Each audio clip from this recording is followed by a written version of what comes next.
स्वाभाविक भगवान आत्मा को ध्यान के लिए तैयार नहीं है, वस्तु जैसी है वैसा देखने के लिए तैयार नहीं है, वस्तु के भाव को समझने के लिए तत्पर नहीं है।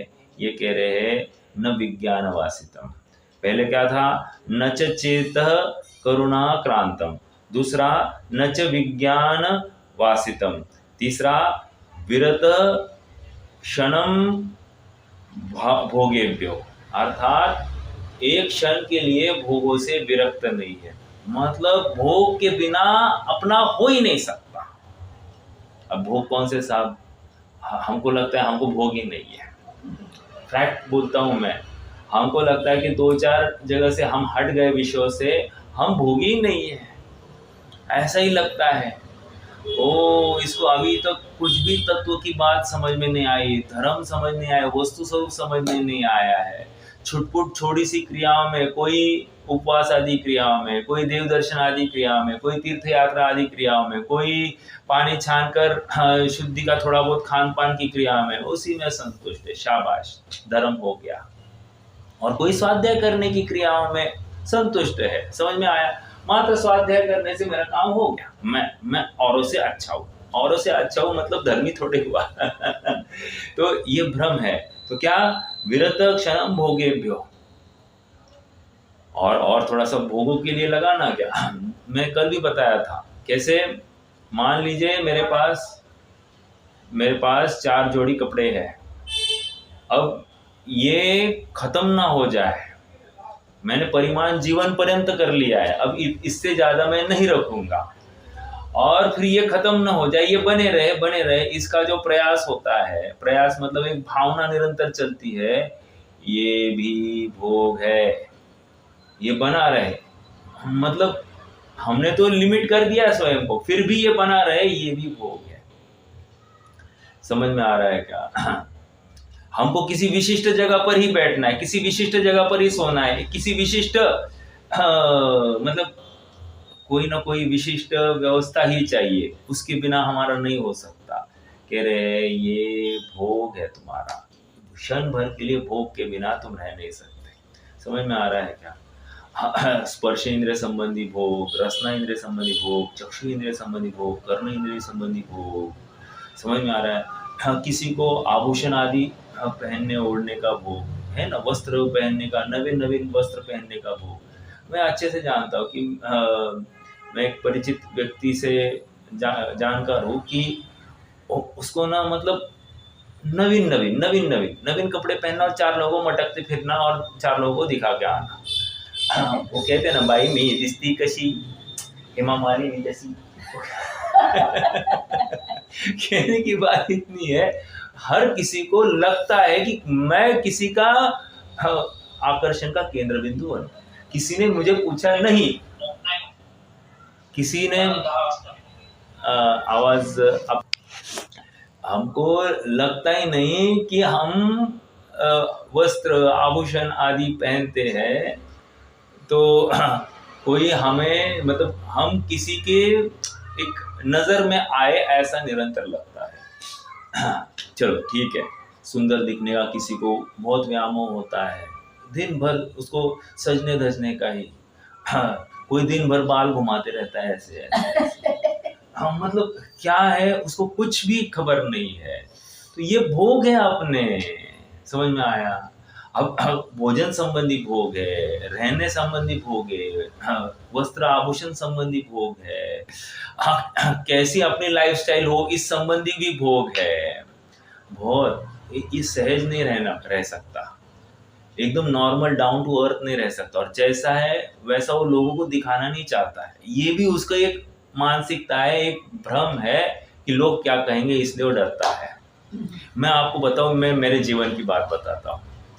क्या था कि जब छोटा था तो मैं पिक्चर तो देखने का प्रसंग नहीं बनता था, फिर भी और हमारे दोस्त मंडली थी तो वो स्कूल में तो सब पिक्चर के बारे में चर्चा करते थे। तो मैं क्या करता था, हर रविवार को उस काल में वो पेपर में एक वो स्टोरी आ जाती थी, स्टोरी का कोई तो एक सीन का थोड़ा सा वहाँ विवरण होता होगा, तो उस विवरण को मैं पढ़ लेता था और मैं भी एक पॉइंट होकर आ जाता था। मतलब क्या, अपन औरों से कम नहीं है, अपन एक अपना इनपुट देकर आ गए। मतलब भय होता है जीव को कि अपन औरों जैसे नहीं है, ये भय, ये भी इसको भोग ही है ना। मैं औरों जैसा नहीं कर रहा हूं, ये भी इसका भोग है। इंफियोरिटी जो हो रही है ये भी भोग है। बहुत प्रैक्टिकल होना, बहुत प्रैक्टिकल होना।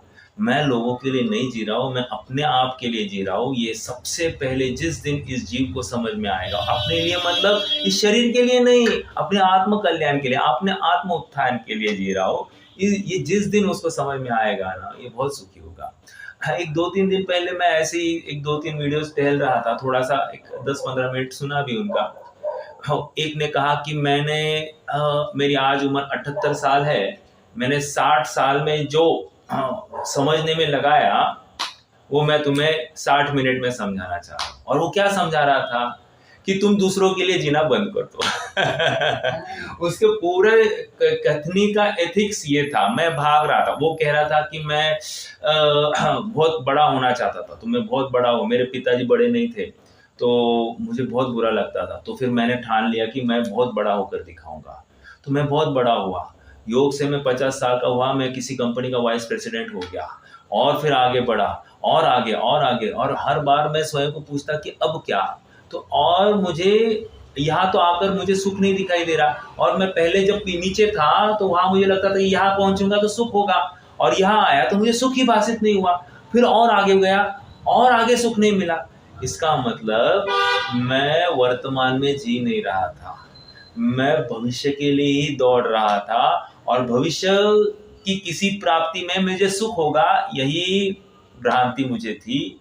और मैं वर्तमान ही रह गया, और वर्तमान रह गया मतलब मैंने बच्चों का लाइफस्टाइल देखा नहीं, बच्चों को बड़ा नहीं किया, मेरे पत्नी के साथ में समय नहीं गलाया, मैंने मेरे दोस्तों के साथ, रिश्तेदारों के साथ समय नहीं गलाया। वो उसकी बात, वो लौकिक बात चल रही थी। अर्थात वो कह रहा है कि मैं जिया ही नहीं। और हम यही तो कह रहे हैं कि ये जीव ऐसा मरता है कि कभी जिया ही नहीं, और ऐसा जीता है कि कभी मरेगा ही नहीं। ये फैक्ट है कि नहीं, विचार करना। कहाँ से लाई बात? एक क्षण के लिए भोगों से विरक्त नहीं होता, और इसीलिए कंक्लूजन, यस्य ध्यातु न सक्षम, ये ध्यान करने के सक्षम नहीं है। अर्थात मैं कौन हूं ये निर्णय करने के लिए सक्षम नहीं है। अब हमारे ऊपर भी लगाना, यहाँ पर उल्टी बात कह रहे हैं। यहाँ क्या कह रहे हैं? उल्टी मतलब अलग तरह से बात कर रहे हैं। द्रव्येंद्रिया, भावेंद्रिया और इंद्रियों के विषय, इनसे जो विरक्त होता है, अर्थात इनसे जो अपने आप को अधिक देखता है, अर्थात इनसे अपने आप को भिन्न देखता है, अर्थात इनका अवलंबन लेना छोड़ देता है, इनसे मेरा जीवन नहीं, ऐसा जो निर्णय करता है वो जितेंद्रिय हो जाता है। क्यों? अब उसके पास अवलंबन का कोई साधन ही नहीं है ना। हे रूप ऐसा कोई उसको साधन ही नहीं है तो उपादेय ही है। जो कोई उपादेय है वो मेरी आत्म वस्तु है, इससे अधिक और कोई उपादेय नहीं है। और अपनी परिपूर्णता उसको वहां पर भाषित हो रही है। जब अपनी परिपूर्णता उसको भाषित होती है तो वो क्यों यहाँ वहां नोक झोंक करेगा? समझ में आ रहा है? ये एक बहुत लॉजिकल बात है, और जीव अनादिकाल से इसी पछड़े से बाहर निकल नहीं पाया है और इसीलिए दुखी है। एक बहुत अच्छा उदाहरण दूंगा, उदाहरण को बहुत शांति से समझना, और फिर अपन कल जो अपना पैराग्राफ हमने लास्ट में पढ़ा था उसके ऊपर थोड़ी सी और चर्चा करनी, फिर आगे बढ़ेंगे। ठीक है? उदाहरण इमेजिन करना है आपको। एक दीपक है, ठीक है? दीपक को एक ट्रांसपेरेंट घड़े से, ट्रांसपेरेंट कहो या थोड़ा सा मिल्की, या ऐसा कोई एकदम पतले आकार का घड़ा है, उससे हमने कवर कर दिया है। ठीक है? मेरा प्रश्न है आप सबसे कि इस घड़े के बाहर दीपक का परिचय हो रहा है कि नहीं हो रहा है? आप कहोगे हो रहा है, बराबर। अर्थात आप ये नक्की कर रहे होंगे कि घड़ा अलग है और वो दीपक अंदर है। अलग है, बराबर कि नहीं। और ये प्रकाश घड़े का नहीं है, दीपक का है। मैं उदाहरण दे रहा हूँ, आपको सिद्धांत घटित करना है।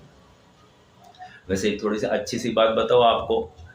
हाँ, घड़ा घड़ा कितना लॉजिकल घड़े का प्रयोग होता है, आपको थोड़ा समझना चाहिए।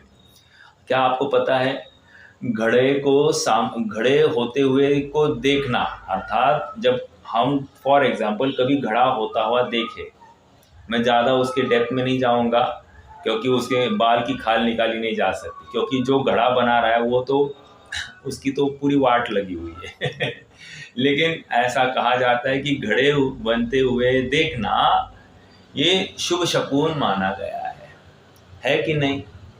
कैसे, देखो ना, शादी विवाह के प्रसंग होते हैं, वहाँ पर घड़ा का प्रयोग होता है कि नहीं, कलश के रूप में होता है कि नहीं। एक हाँ, आप किसी भी कहीं पंच कल्याण की व्यवस्था है या फिर भूमि का शुद्धिकरण करना है, कुछ भी करना है, वहाँ पर घड़ा रखा ही जाता है। ये मंगल का शुभ शुभ माना गया है, राइट।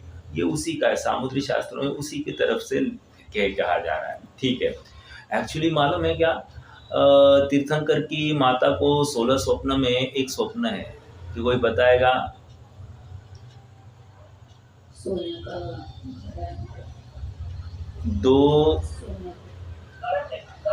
दो कलश है, राइट।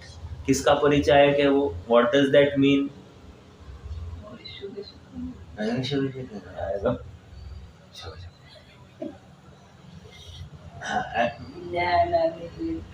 वो सर्वगुण संपन्न होने वाला है और दुनिया को भी मार्ग, दो कलश है ना, तो स्वयं सर्वगुण संपन्न होने वाला है और दुनिया को भी ऐसा ही मार्ग दिखाने वाला है, अनंत चतुष्टय का धारण करने वाला है, ठीक है।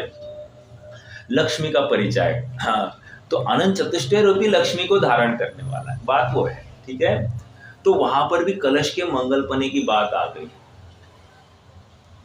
कोई मर जाता है, आप गए कभी स्मशान भूमि में कोई, तो क्या होता है जी, वो एक घड़े को कंधे पर रखा जाता है और वो जो मृत शरीर है, मृत शरीर को आवर्त दिया जाता है और घड़े को ऐसा एक छेद किया जाता है और घड़े में पानी होता है और वो पानी के एक रिंगन हो जाता है ऐसा आवर्त देते देते, और फिर वो फिर से उसके मस्तिष्क के पास आता है और फिर उस घड़े को छोड़ दिया जाता है, घड़ा फूट जाता है। क्या उससे क्या संकेत मिल रहा है अपने को, कोई बता सकता है क्या।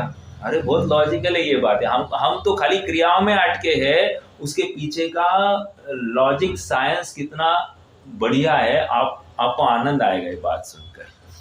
बताइए, कोई किसी को पता है ऐसा घड़े का वो छेद, वो पानी गिरना और फिर वो एकदम से वो छोड़ देना और पूरा घड़ा, हाँ, मतलब टुकड़े टुकड़े में हो जाता है, उसका क्या अर्थ है।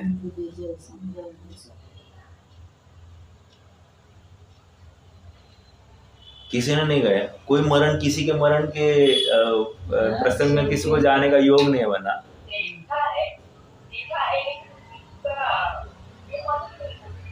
नहीं मालूम, अच्छा हुआ मैंने पूछा, मतलब आज मालूम तो हो जाएगा। हाँ भाभी बोलिए। असारता नहीं, देखो मैं बताता हूँ, असारता तो होती ही होती है, हर किसी प्रसंग में वैराग्य उत्पन्न कराना ही है, बिल्कुल बात तो वैसे ही है, लेकिन इसको स्पेसिफिकली ये घड़े का क्या औचित्य है, ये पूरा वो पानी ये हो रहा है, बह रहा है, वो कह रहे हैं कि जब से जन्म लिया मतलब माँ के गर्भ में जब से आया, तब से बूंद बूंद क्षण क्षण क्षण क्षण तेरी आयु खत्म होती जा रही, ये आयु खत्म होने का परिचय था। और लास्ट में क्या हुआ है, वो घड़े को ठप गिरा दिया मतलब अब इसमें से आत्मा निकल गया है। घड़ा मतलब देह, वो घड़ा देह का परिचायक था, वो पानी मतलब जीवन का परिचायक था। आर यू गेटिंग मी, आप पकड़ रहे हैं क्या।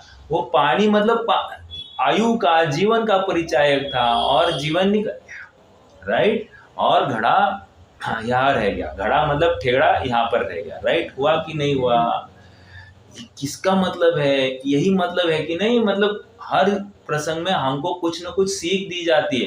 नहीं, हमको तो मरण शैया पर जाना है, हमको तो देखना है, मिलने तो जाना पड़ेगा, अरे मिलने क्यों जा रहा है तूने? मिलने का प्रयोजन क्या है हमारा? वैराग्य तो उत्पन्न होना नहीं है, हमको तो मात्र मुंह दिखाकर आना है, लोगों के लिए जाना पड़ेगा, लोग नहीं तो लोग हमारे मरे पर नहीं आएंगे। इसको उसकी पड़ी है भाई साहब, कितना अज्ञान में है, तत्व ज्ञान से रहित ये जीव है, और इसलिए ये बहुत दुख को प्राप्त होने वाला है। बहुत शांति है हम अपने सच्चे तत्व ज्ञान से युक्त हो। हाँ, जो जहाँ जा रहे हैं ना जीव, विश्व में कहीं भी जाइए, सारी लॉजिक की बातें हैं। हम लॉजिक नहीं पढ़ पा रहे, लॉजिक नहीं देख पा रहे, मात्र देखम देखी कुछ न कुछ करने की क्रियाएं कर रहे हैं, तो ये तो हमारे अज्ञानता का परिचायक है, हमारे ज्ञानी होने का परिचायक नहीं है। या हम सोशल हुए लेकिन हमें कितनी अकल आई है इसकी कोई वैल्यू नहीं है। ये घड़े की बात चल रही थी, घड़ा फूट गया, घड़ा फूट गया मतलब देखो, घड़ा फूटता है तो अच्छा मानते हैं बुरा मानते हैं अपन? तो घड़ा फूटता है तो हम क्या कहते हैं? झालं, कल्याण झालं। कल्याण झालं मतलब क्या? हाँ, बुरा मानते हैं ना, तो कहते हाँ, लेकिन घड़ा फूट गया ऐसा नहीं कहते, कल्याण झालं, घड़े से मतलब घड़े का कल्याण हो गया ऐसा कहते कि नहीं? घड़े का कल्याण होना मतलब मोक्ष हो गया, ऐसा है कि नहीं? फिर से निष्कर्ष इतना ही है कि घड़ा को शकुन किस रूप में माना गया है यह आपको मैं बता रहा हूँ। घड़ा मतलब देह का परिचायक था, इस शरीर का परिचायक था, समझ में आप? इस शरीर से पृथक उसमें जो रहने वाली जो चैतन्य वस्तु थी उसकी महिमा हमको लानी थी, ये वहां पर बताया गया। ठीक है, आ जाइए यहाँ पर अपने उदाहरण में। उदाहरण क्या था कि एक ऐसा ट्रांसपेरेंट जैसा घड़ा है और उस घड़े के अंदर एक दीपक है, और उस दीपक घड़े से भिन्न है, और घड़े के बाहर वो प्रकाश फैल रहा है। किसी को ऐसा शंका है क्या, ये प्रकाश किसका है, दीपक का या घड़े का? बिल्कुल दीपक का है कि नहीं? देखो मैं उदाहरण लगा रहा हूँ आपको, ये गाथा का भाव, ये टीका का भाव आपको घटित करना है।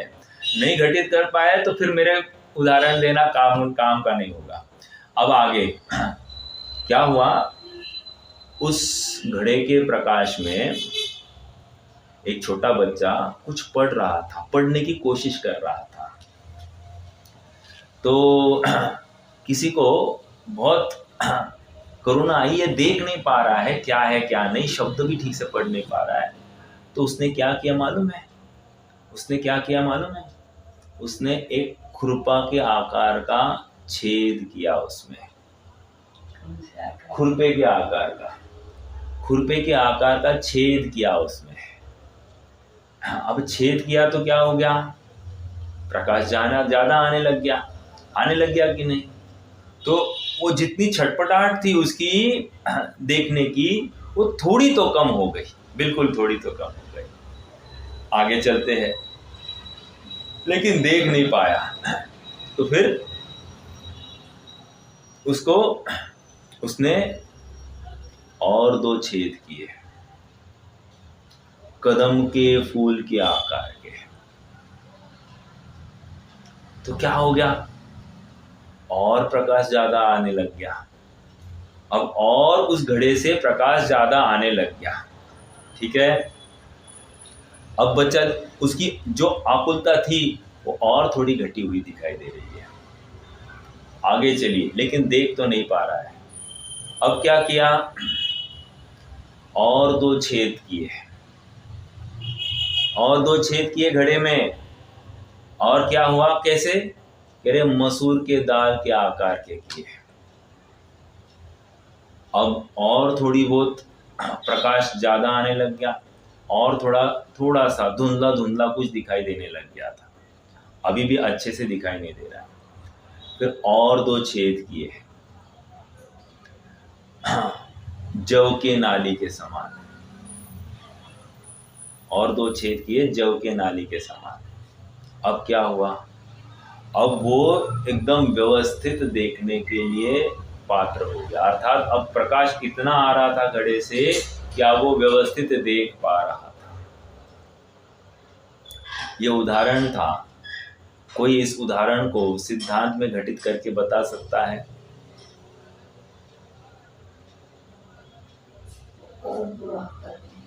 हाँ बोलिए। अपने पांचों इंद्रियों के जो ये जीव है, सब आपने जो बताया ना वैसे, तो ये पांचों इंद्रियों के देखे हमें, हाँ ये इससे हम ऐसे देखने लगे थोड़ा थोड़ा। हाँ हाँ हाँ, ओके ओके, आपने पकड़ा तो है पॉइंट। देखो खुरपा का आकार देखो, पहले जीव था, घड़ा था ना, खाली काया थी, ठीक है, एक इंद्रिय था, एक इंद्रिय था, क्या जान पा रहा था, छटपटाहट थी, आकुलता थी कि नहीं थी बराबर। हाँ देखो इस अवस्था में भी जीव की जानने की सामर्थ्य घटी है, लेकिन जानना बंद हुआ है ऐसा नहीं है, जान तो रहा है क्योंकि प्रकाश बाहर आ ही रहा है, मैं बता ही रहा था, प्रकाश तो बाहर आ ही रहा था, ठीक है।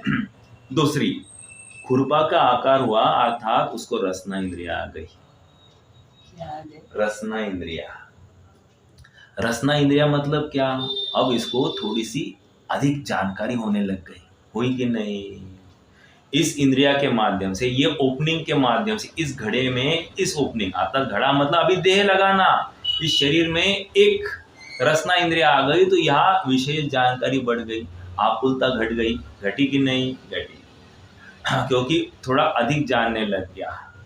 फिर तीसरी इंद्रिया घ्राणेन्द्रिया आ गई, और घ्राणेन्द्रिया के बल पर चींटी आदि कहाँ तक की वस्तुओं को बराबर ढूंढ लेती है कि इस रैक में, इस डिब्बे में मेरा भक्ष्य है, बराबर ढूंढ लेती कि नहीं, इतना उसको ज्ञान हो जाता है। इंद्रिय की ताकत देखना। हाँ, फिर चौथी इंद्रिया आंखें आ गई, आंखों से और विशेष जानकारी हो गई, और विशेष जानने की सामर्थ्य हो गई आंखें, और फिर कान आ गए, कान आते ही सब कुछ जानने लग गया, अर्थात संगी पंचेंद्रिय हो गया, और उसकी पात्रता अपना आत्म कल्याण करने जितनी हो गई। समझ में आया? याद रखना, ये इतने जितने छेद हुए हैं घड़े में, वे छेद से जो प्रकाश बाहर निकला है उसमें घड़े का कितना योगदान है।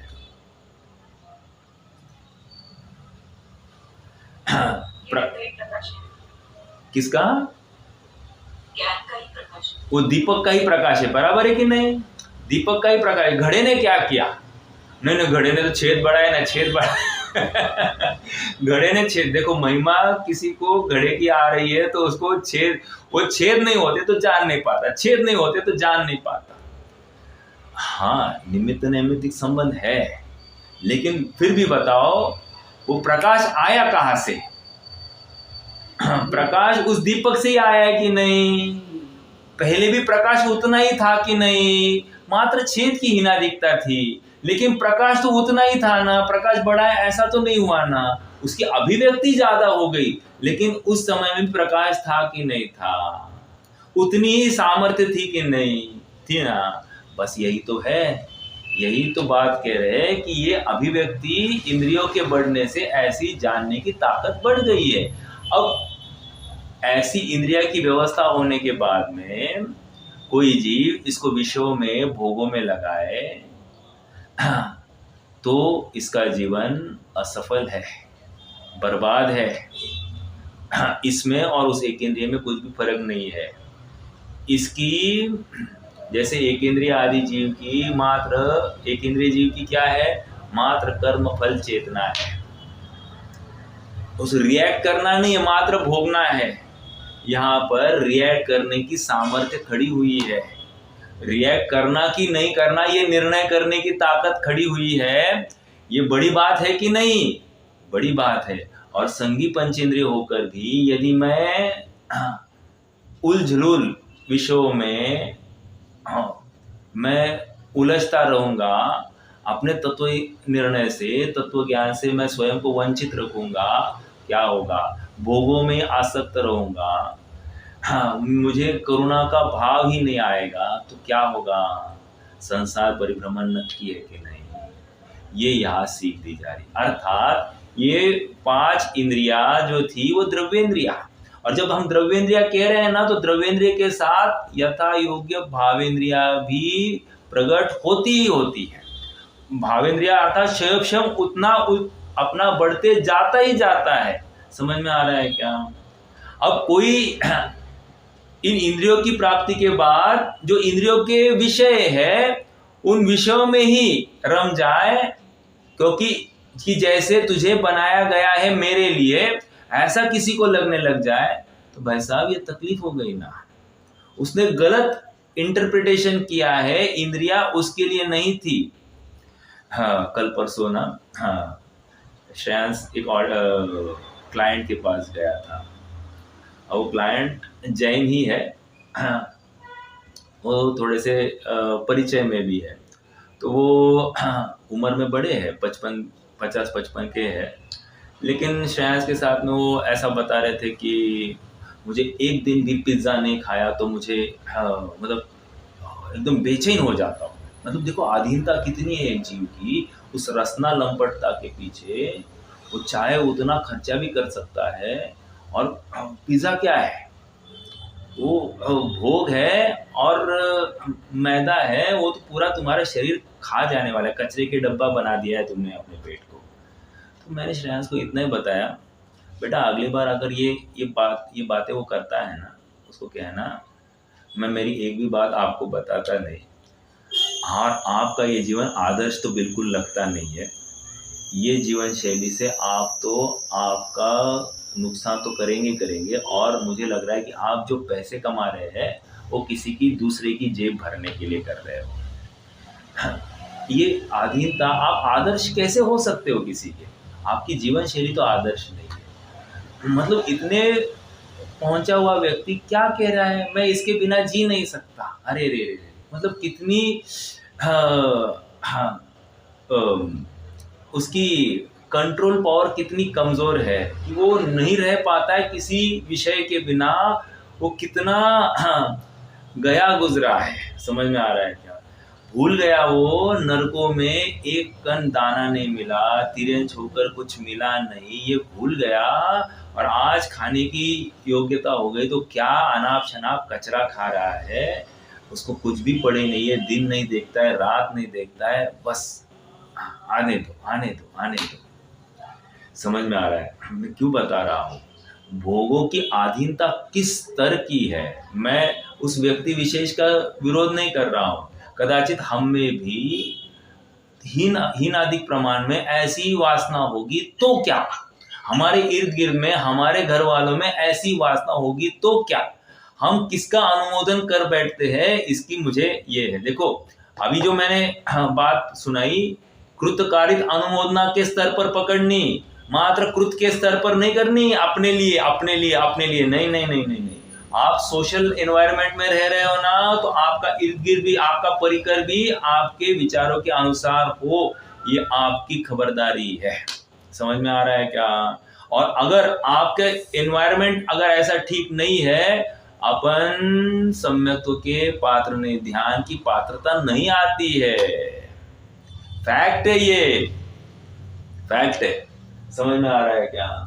चलिए आगे बढ़ना है, अब हम थोड़ा सा पढ़ लेते हैं। देखो, हाँ, पेज नंबर 81 पर आ जाइए। मैं ऊपर अभी वो सेकंड पैराग्राफ का स्टार्टिंग से पढ़ता हूँ, मुझे तो अंतिम 2-3 लाइनें ही, वो लाइन में जो प्रश्न शब्द आए उसके ऊपर थोड़ा सा चर्चा रखनी थी। इस प्रकार जो मुनि द्रव्येंद्रिया, भावेंद्रिया तथा इंद्रियों के विषयभूत पदार्थों को जीतकर ज्ञेय ज्ञायक संकर नामक दोष आता था, सो सब दूर होने से। ज्ञेय ज्ञायक संकर दोष मतलब क्या? हाँ, वो मेरे ज्ञान दर्पण पर ही जल का, मेरा ज्ञान का ही परिणमन है, और मैं समझ रहा हूँ कि मुझे ज्ञान हो रहा है पर से, अर्थात उसकी वजह से मैं सुखी हुआ, उसकी वजह से मैं दुखी हुआ। समझ में आया?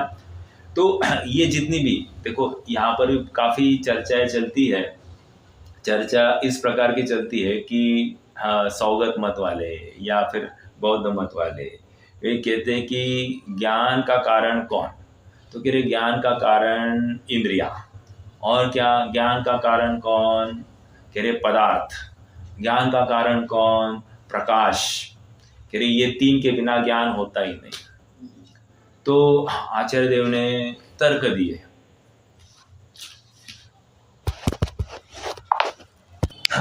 तो आचार्य देव ने एक सूत्र लिखा, क्या? न अर्थालोको कारणम परिच्छेदन छेदत्वात् तमोवत्। क्या? न अर्थालोको, मतलब ऐसा नहीं है। पदार्थ और आलोक, आलोक मतलब प्रकाश। तो कह रहे कारणम परिच्छेदत्वात् न तमोवत्, ये ज्ञान न होने का कारण नहीं है। क्यों? क्योंकि एक काम करो, चलो मेरे साथ चलो। कहा चलो तो, और एक अंधेरे कमरे में ले गया और आचार्य ने कहा अब देखो क्या दिख रहा है तुम्हें, बोलो। हम बोल रहे कि वही तो मैं कह रहा था, कुछ नहीं दिख रहा है, कुछ नहीं दिख रहा है, कुछ नहीं दिख रहा है। अरे कुछ नहीं दिख रहा है, ऐसा ज्ञान हुआ कि नहीं हुआ? अर्थात अंधेरा ही अंधेरा ही ये बोल रहे हो ना तुम, अंधेरा है ये किसने देखा? ज्ञान नहीं जाना ना। तो कह रहे हैं हो गया ना तुम्हें, प्रकाश से ज्ञान होता है, ऐसा तुम्हारा जो कहना था वो गलत है। अंधेरे में भी तुम्हें ज्ञान हुआ। समझ में आया? ज्ञान करने आत्मा है। हाँ, तो ज्ञान हुआ तुम्हें, तो ये मत बोलो कि ज्ञान प्रकाश से होता नहीं है। अब दूसरी बात कही, कह रहे वो एक सूत्र ही दिया, तद अन्वय नहीं, तद अन्वय व्यतिरेक अनुविधानाभावात् च। मैं चलो अर्थ ही बता देता हूँ। कह रहे हैं कह रहे हैं कि सुनो,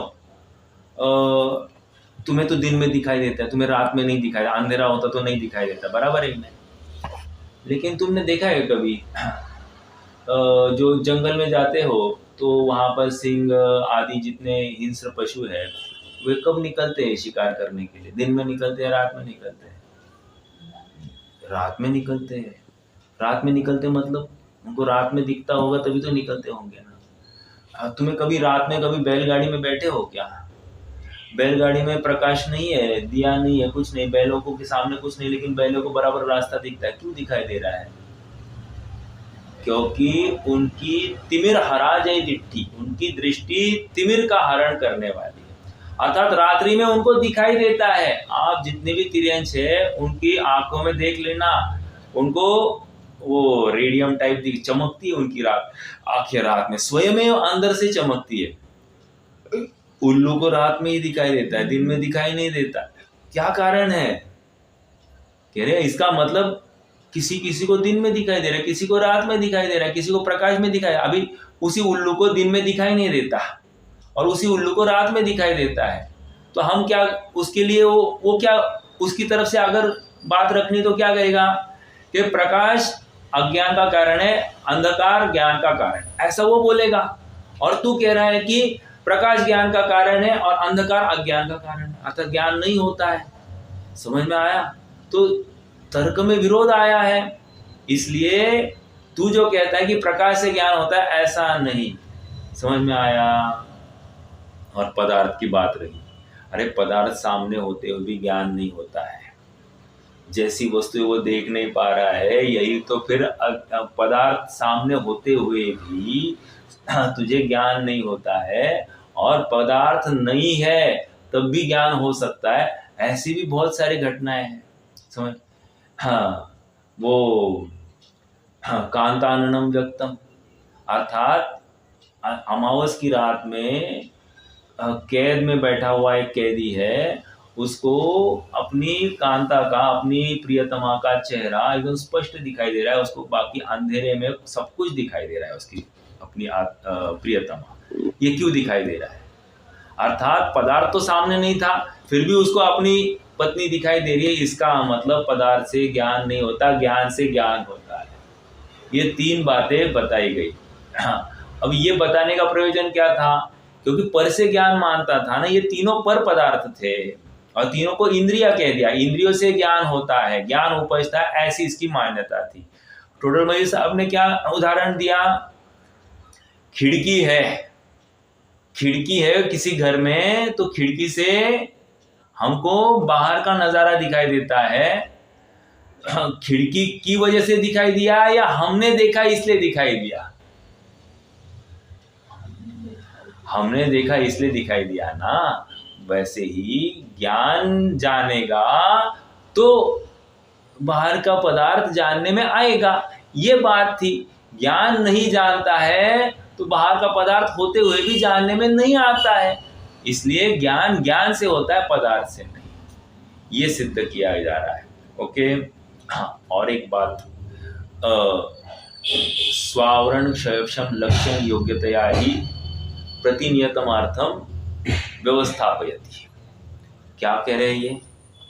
स्वावरण क्षयक्षम लक्षण योग्यतया ही कह रहे, इस ज्ञान ने किसको गे कब बनाना है सब निश्चित है। एक सब निश्चित है।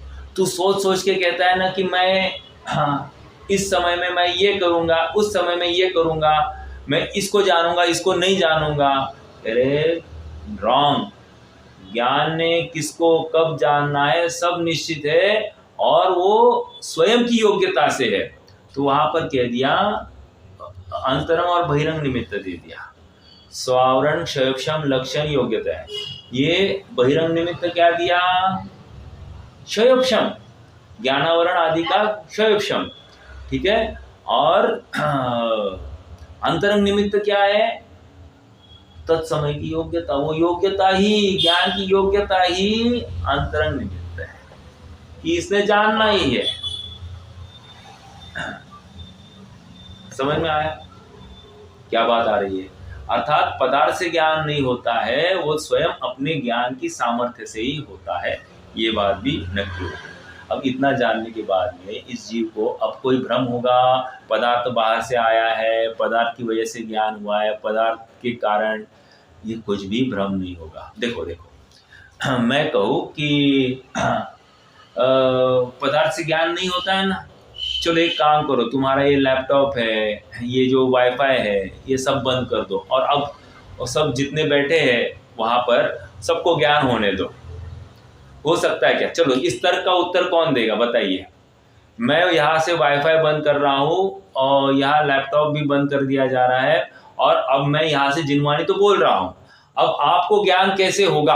प्रश्न है।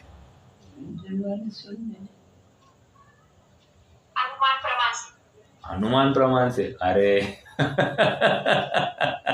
अनुमान प्रमाण नहीं नहीं नहीं नहीं, देखो हाँ हाँ, 10 समय की योग्यता मतलब क्या? खोलो थोड़ा सा इसको।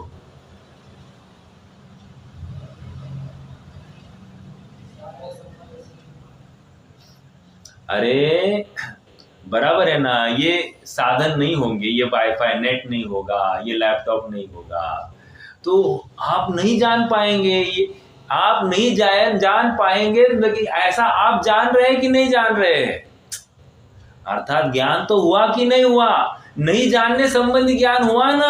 हर बार इसी विषय को जानना, ये कहाँ से लाया? समझ में आया? ज्ञान तो हुआ है, अब ये विषय का ज्ञान नहीं हुआ, ये अलग बात है, लेकिन ज्ञान तो हुआ ना।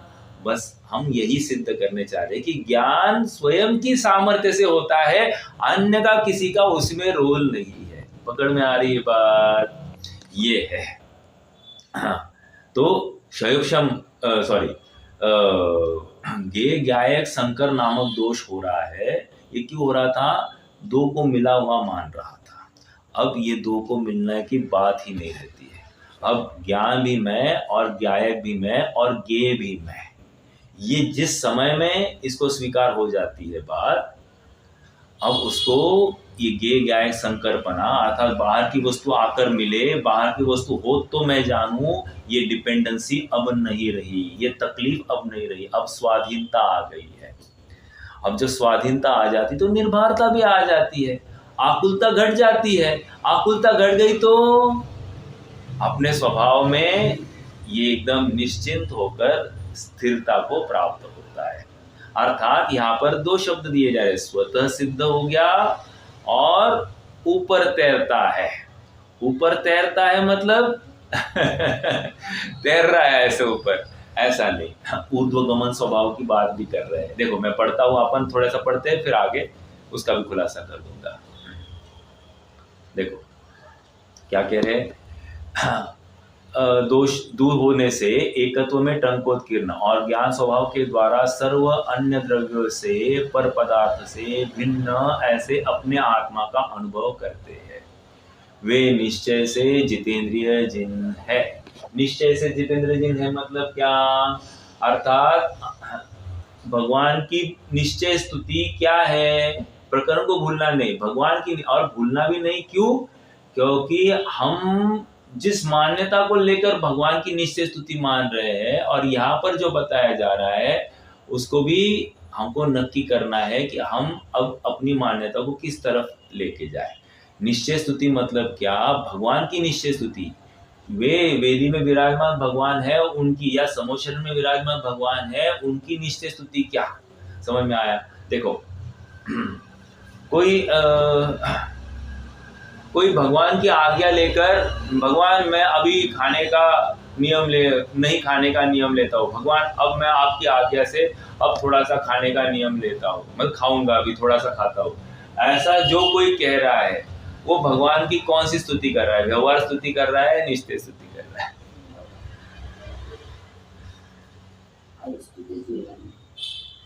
भगवान की आज्ञा के अनुसार चलता है। आप जैसे कह रहे हो वैसे ही खाऊंगा, आप जैसे कहते हैं वैसे ही पीऊंगा, आप जैसे कहे बिना आसक्ति खाना तो हाँ बिना आसक्ति का खाऊंगा, ये सब बात बराबर है। लेकिन ये कौन सी स्तुति है भगवान की?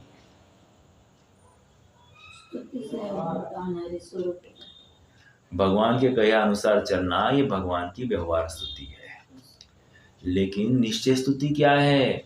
मैं स्वयं को अनशन स्वभावी देखूंगा, मैं खाने पीने वाला ही नहीं, ऐसा मैं दृढ़ निर्णय कर रहा हूं और इस निर्णय पूर्वक मैं आत्मा में लीन होता हूं। ये हो गई भगवान की निश्चय स्तुति। समझ में आ रहा है क्या? हमको लगता है मात्र देव दर्शन को लेकर स्तुति होती है। नहीं रे बाबा, ऐसा नहीं है। प्रत्येक क्रिया में हमारी निश्चय स्तुति घटित हो सकती है, भगवान की अपेक्षा निश्चय स्तुति हो जाती है। अब हम स्वाध्याय कर रहे हैं, अब ये व्यवहार पक्ष हुआ कि नहीं, जैसी वस्तु वैसा समझने का प्रयास कर रहे हैं, करते नहीं करते ये नहीं, लेकिन हम आकर हमारा सारा समय निकालकर हम यहाँ आकर बैठे कि नहीं बैठे, तो ये व्यवहार स्वाध्याय हुआ। तो ठीक है। निश्चय स्वाध्याय स्तुति क्या है? निश्चय क्या है? आत्मा में। अर्थात हम अंदर नहीं जा पा रहे तो हमको खेद भी बरतना चाहिए कि नहीं? हमको विषय अच्छे लगते तो इसका खेद होना चाहिए कि नहीं? हम अपने आत्म भावना के लिए उद्यत नहीं है, हमको वो इंटेंसिटी, वो विगर नहीं आ रहा है, वो उत्कट भावना नहीं आ रही है, इसका खेद होना चाहिए कि नहीं? अगर नहीं हो रहा है तो हम कहाँ खड़े हैं? और फिर हमारा इतना उद्यम का क्या प्रयोजन, क्या लाभ हुआ, ये भी एक प्रश्न है कि नहीं, कि हमने ये सब उद्यम क्यों किया है? तो कहीं ना कहीं कोई वांछा है क्या हमको भविष्य संबंधी या वर्तमान संबंधी कोई वांछा है क्या? ये उनका अच्छा हो गया ये सब करने से, अब मैं भी करता हूँ, इस भावना से कर रहा है क्या? तो गया काम से। समझ में आ रहा है क्या? ये बहुत विचार करने योग्य। क्या होता है, हम इन सब भगवान के नाम पर जो क्रियाएं करते हैं उन क्रियाओं में हमारा गृहित मिथ्यात्व और पुष्ट होता है। मिथ्यात्व मतलब इस भाव में हम अलग और उल्टी मान्यता धारण करके हमारा मिथ्यात्व ही पुष्ट हो रहा है। मिथ्यात्व अभाव का जो प्रयास था वो तो बाजू में रह गया और मिथ्यात्व ग्रहण करके हम आगे बढ़े। क्या उपलब्धि? कोई उपलब्धि नहीं। ठीक है, समझना मतलब इस उद्यम की वैल्यू कुछ भी नहीं है। ओके, हमको लगता है बहुत वैल्यू, बहुत वैल्यू, और चार खोपड़िया अज्ञानी लोग कहते हैं धर्मात्मा, एक नंबर के धर्मात्मा। तो एक नंबर के धर्मात्मा की कोई वैल्यू नहीं है, क्योंकि भगवान की नजर से अगर तुम देखते हो तो इसमें कोई तुमने कुछ कर्मों में कुछ घट हुई है ऐसा तो नहीं हुआ, उल्टा बढ़ ही हुई है। बहुत कर्म ज्यादा बंदे ही है तुम्हारे। ठीक है, चलिए,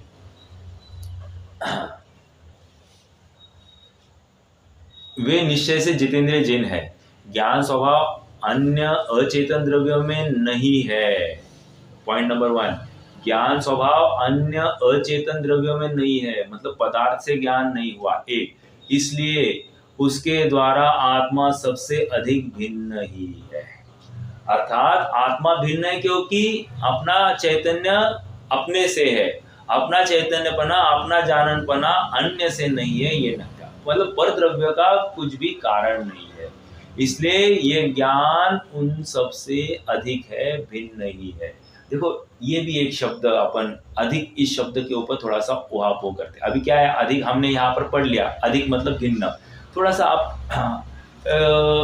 अपन लौकिक परिप्रेक्ष्य में ऐसा अधिक शब्द यूज करते हैं क्या? किसी कोई एग्जाम्पल दे सकता है क्या?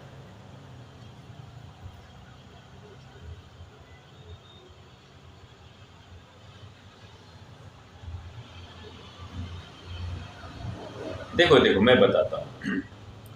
मैं मान लीजिए घर में पति पत्नी की चर्चा चल रही मतलब तू मैं हो रही है, तो तो दो में से एक जन तो कहता तुम अभी जरा अधिक करने लग गए हो। अधिक करने लग गए हो मतलब क्या?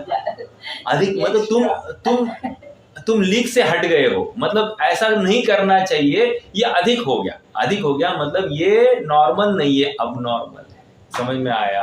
अर्थात भिन्न है, ये बताने की कोशिश है। या हमको किसी को बुलाना है, हाँ, और फिर हम बोले नहीं वो जरा ज्यादा ही करते हैं, छोड़ो इनको नहीं बुलाएंगे। ज्यादा ही मतलब वो उनकी बहुत कट्टरता है, खान पान में बहुत नियम है, जरा ज्यादा ही है। ज्यादा ही मतलब अपन विषय भोगी जीवों के लिए ये विरक्त जीव जरा ज्यादा ही है, भिन्न भिन्न भिन्न। समझ में आया क्या? हम भी डे टू डे लाइफ में ये भिन्न मतलब अधिक मतलब भिन्न ऐसा प्रयोग करते हैं। मुझे तो ये समझाना था। अब आप कभी भूलोगे नहीं, अधिक जाने आत्म को अर्थात भिन्न जाने आत्म को। ये बात ज्ञानी के लिए कितना बराबर मतलब वो जो बोली भाषा थी, मतलब उस समय में ये प्राकृत भाषा मतलब प्रकृतिगत भाषा। प्रकृतिगत भाषा मतलब वो बोली भाषा थी, आम जनों की भाषा प्राकृत भाषा थी। समझ में आ रहा है क्या? मातृभाषा थी ये। कहने की बात इतनी है कि हम इस प्रकृतिगत भाषा से कितने यूज टू है, लेकिन हमको ऐसा आज के डेट में हमको लगता है कुछ तो नवीन है। अधिक मतलब क्या? अधिक मतलब क्या? तो ऐसा नहीं है, एकदम नॉर्मल ये बात है। अधिक मतलब भिन्न, ठीक है? तो अधिक जानता है अर्थात भिन्न जानता है, इनको जड़ से, इन शैवक्षम भावों से और इनके विषय से। ये मेरी चैतन्य सत्ता भिन्न ही है। समझ में आया? मैं त्रिकाल हूं, मैं खंडित नहीं हूं, मैं चैतन्य हूं, जड़ नहीं हूं, ऐसा निरंतर देखता है। मैं असंग हूं, निर्लेप है जो वायु सम। हाँ, क्या है वो शायद? निस्संग है जो वायु सम, हाँ, निर्लेप है आकाश से। कितनी बड़ी बात कह रहे हैं ना। हाँ, संग निस्संग, मैं वहां से लेके आया। असंग कहो, निस्संग कहो, अर्थात संग की भावना अपराध है और ये जीव दिन रात संग की ही तलाश में घूमता है। अब देखो, मेरे बेटे की शादी हो जाए तो अच्छा हो जाएगा, मतलब ये संग की भावना कर रहा है ना। और यहाँ पर क्या कह रहे हैं? असंग की भावना, असंगता में सुखी है। और हम क्या कर रहे हैं? संग मिल जाए, संग मिल जाए, संग मिल जाए। अरे बहुत तकलीफ है। हाँ, कल ना मैं एक प्रवचन सुन रहा था, अच्छा निरूपण आया, मुझे अच्छी लगी, मतलब जो तर्क दिया गया मैंने कहा आप सबके साथ में शेयर करूं। उस तर्क ये था कि हम वर्तमान में जी ही नहीं रहे हैं। हम भाग दौड़ करते, यहाँ से वहाँ तक पहुँचने पर कि पता चला अरे यहाँ तो कुछ नहीं, अब व्हाट नेक्स्ट। अब वहाँ तक पहुँच गए, अब व्हाट नेक्स्ट। फिर से पहले उदाहरण जैसे ही बात चल रही है। हाँ, हम चाहते कि बच्चा जल्दी बड़ा हो जाए। जल्दी बड़ा होके क्या मतलब? हम उसका बचपन देखना ही नहीं चाहते, हम डायरेक्ट उसको युवा देखना चाहते हैं। मतलब आपने थोड़ा सा जल्दी की ना, एक अधीरता, अपनी अधीरता। फिर बच्चे बड़ा हो गया, पढ़ के उसको जल्दी से जल्द जॉब लग जाए, जॉब लग गई, फिर जल्द से जल्द उसकी शादी हो जाए, शादी, उसके बाद क्या, जल्द से जल्द उसको बच्चे हो जाए, उसके बाद क्या। भाई साहब, इसकी इच्छाएं खत्म ही नहीं हो रही है, ये अपने लिए कुछ सोचने के लिए तैयार ही नहीं है, वो वर्तमान उसका भोग नहीं कर पा रहा है। मतलब बच्चा, मान लीजिए शादी होगी तो बच्चा अपने हाथ से चला जाएगा कि नहीं जाएगा, वो किसी और का होगा कि नहीं होगा। फिर भी आज ये क्या चाह रहा है, जाए, हो जाए, इसकी शादी हो जाए, क्योंकि सबकी हो रही है, इसकी नहीं हो रही। तकलीफ बहुत है, ये वर्तमान में सुखी होने का प्रयास नहीं कर रहा है। समझ में आ रहा है, जैसी वस्तु उसको मिली है उसका यथार्थ रूप से भोग करने के लिए वो तैयार नहीं है, जैसी नहीं है उसी की वांछा करता है दिन रात और सुखी होने की कल्पना करता है। ठीक है, चलिए हम यहाँ पढ़ते हैं आगे। विश्व के अधिक कैसा है वो ज्ञान स्वभाव। अब कंक्लूजन, विश्व के समस्त पदार्थों के ऊपर तिरता हुआ, विश्व के समस्त पदार्थों के ऊपर तिरता हुआ। देखो देखो देखो, श्रेणिक की एक परीक्षा ली गई, श्रेणिक की क्या, नहीं, श्रेणिक ने अपने 500 पुत्रों की परीक्षा ली थी, अभय कुमार भी था उसमें। तो सबसे फिटेस्ट कौन, कि कौन इस राजा का उत्तराधिकारी है। तो अभय कुमार को प्रश्न पूछा गया, सभी राजकुमारों को प्रश्न किया गया, इतना सा तेल है, तुम्हें पूरे घर में उस तेल को फैलाना है, क्या करोगे। तो सभी हार गए। मात्र अभय कुमार ने कह दिया, एक काम करो, पूरा घर पानी से भर दो और उसके ऊपर तेल डाल दो, पूरे घर में आग फैल जाएगी, मतलब आग पूरा ये। तो क्या, मुझे क्या कहना था, हाँ, वो पानी के ऊपर तेल तिरता है, मतलब तैरता है, ऊपरी रहता है, पृथक रहता है, भिन्न रहता है। तो ऐसे यहाँ पर विषयों से, भोगों से, इंद्रियों से, अपने भावों से ये चैतन्य स्वभाव ऊपर रहता है, भिन्न रहता है, ये ऊपर तिरता है। समझ में आया, एक अर्थ ये हो गया। दूसरा अर्थ क्या ले सकते हैं, दूसरा अर्थ ये ले सकते हैं, ऊर्ध्वगमन स्वभाव वाला है। समझ में आया। तीसरा अर्थ क्या ले सकते हैं, ऊपर तिरता है, मतलब पूर्ण निर्मलता प्राप्त होने पर वो सिद्ध शिला के ऊपर, वहां सिद्ध क्षेत्र में विराजमान होता है, ऊपर तैरता है, शुद्ध वस्तु ऊपर तैरती है। ये बात आ गई, समझ में आ गया। आगे, उन्हें जानता हुआ भी अनुरूप न होता हुआ, प्रत्यक्ष उद्योतपने से सदा अंतरंग में प्रकाशमान। मतलब क्या, प्रत्यक्ष उद्योतपने से सदा अंतरंग में प्रकाशमान, मतलब ये छद्मस्थ अवस्था कहो या फिर क्षायक्षम वाली अवस्था कहो, उस अवस्था में प्रत्यक्ष उद्योतपने अंतरंग में प्रकाशमान नहीं है। मतलब क्या, उस समय प्रकाशमान है कि नहीं है, है, लेकिन निरंतरता को लिए हुए नहीं है, कंटिन्यूटी को लेकर नहीं है। समझ में आया। कभी एकदम ज्यादा होता है, एकदम वोल्टेज कम हो जाता है, एकदम ज्यादा भभकता है, एकदम कम होता है, ऐसा है वो क्षयक्षम की अवस्था। यहाँ ऐसा नहीं, प्रत्यक्ष उद्योतपने सदा सदा अंतरंग में प्रकाशमान। ठीक है, एक बार अविनश्वर, अर्थात वे नश्वर है, ये द्रव्य इंद्रिया नश्वर, ये इंद्रियों के विषय नश्वर, ये भाव इंद्रिया भी नश्वर, क्यों, एक समय की है। समझ में आया। और ये चैतन्य, ये समय सार अविनश्वर। ओके, स्वतः सिद्ध, स्वतः सिद्ध मतलब क्या, स्वतः सिद्ध मतलब इसको किसी ने बनाया नहीं, एक, किसी ने बनाया नहीं मतलब इसका कोई नाश कर सकता नहीं। समझ में आया। अर्थात ये जब स्वतः सिद्ध है तो समस्त विश्व की समस्त वस्तुएं स्वतः सिद्ध है, तो पर में कुछ करने का भाव अब नहीं रहेगा। तो ये स्वतः सिद्ध कहकर हमारी अपनी संपत्ता, अपनी परिपूर्णता का परिचय, और ऐसी प्रत्येक वस्तु परिपूर्ण है। जब प्रत्येक वस्तु परिपूर्ण है, अब क्या आवश्यकता, मतलब नोक झोंक की आवश्यकता ही नहीं है। ज्ञानी झैल सिंह हुए हैं, ज्ञानी झैल सिंह ने, अपने भूतपूर्व राष्ट्रपति है, वो जैनियों के मेरे ख्याल से श्रवण बेलगोला में आए थे, और उन्होंने एक स्टेटमेंट दिया था। उन्होंने कहा यदि पूरा देश जैनियों के इस अहिंसा के सिद्धांत पर चले तो मेरा दावा है कि इस भारत को एक भी पुलिस की आवश्यकता नहीं होगी। आवश्यकता नहीं होगी मतलब ये कोई एक दूसरे में नोकझोंक ही नहीं करेगा ना, सब अपने में एकदम स्वतंत्र और परिपूर्ण हो जाएंगे, ऐसा मानेंगे तो फिर नो एट्रोसिटीज, नो जबरदस्ती, किसी के ऊपर अत्याचार नहीं, कुछ नहीं होगा, सब एकदम स्वाधीन परिपूर्ण, कोई किसी का छीना झपटी नहीं करेगा, सभी न्याय और प्रेम से रहेंगे। आ गई बात। तो स्वतः सिद्ध और परमार्थ रूप से ऐसा भगवान ज्ञान स्वभाव है। मैं भगवान हूँ, समझ में आया। और ये खंड चेतना भगवान नहीं है, अर्थात औक्षायिक भाव भी भगवान नहीं है। वो एक समय का होने से भगवान नहीं। यहाँ पर भगवान किसको कहा जा रहा है? मेरे त्रिकाल स्वभाव को, कारण समय सार को भगवान कहा जा रहा है। समझ में आ रहा है क्या? भगवान ज्ञान स्वभाव है। इस प्रकार एक निश्चय स्तुति तो यह हुई।